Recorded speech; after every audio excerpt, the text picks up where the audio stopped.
Pastor Brad to do the Ice Bucket Challenge, and I challenge Trevor Gibson next. All right, here we go.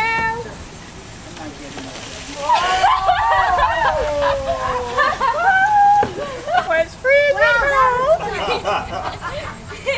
And now, Trevor, you're next. Now Simon Peter answered, "You are the Messiah, the Son of the living God." And Jesus answered him, "Blessed are you, Simon, son of Jonah.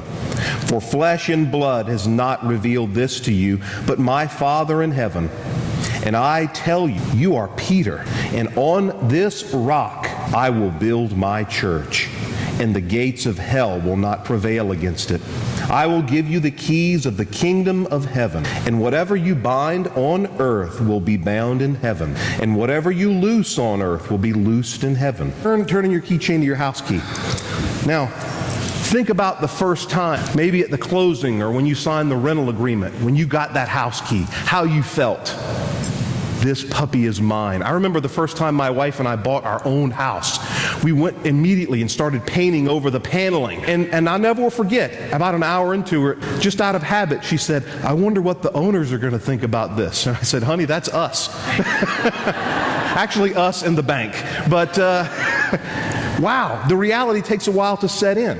Because not only is there opportunity and freedom with keys, there's also responsibility. Because each of these keys represents something that comes along with not just, oh, it's an escape, it's something I can do whenever I want, but you got to insure this thing that this represents. You got to make sure it's protected from fire and from break-in and from loss and damage. Each one of these keys represents something far and beyond.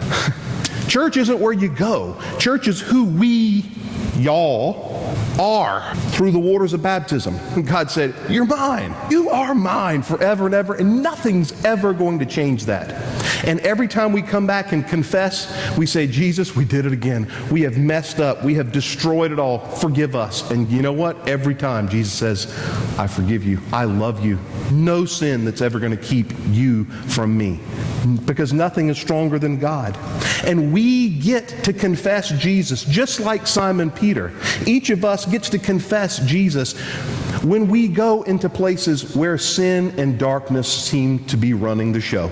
When we choose not to, as it's so easy to do, say, "Pastor, how is so-and-so doing?" Tell them I'm praying for them, because I'm not ever going to call them, because that makes me feel bad. It brings up all those bad memories about people that I know that have been suffering, and I just can't go there. But when we choose to make that phone call, "Hey, sweetheart, I know you're not doing good. How have you been?" Or when we go to their bedside and we hold their hand, and we don't have the words to say, but we say, "Jesus, take care of my friend." When you go to that doctor's appointment with another friend and you sit and you listen to them cry and you put your hand on their shoulder, you are confessing that Jesus is your Lord. Take an elderly person who has no way of getting to the doctor, and all of a sudden your sorrows and cares, they don't go away.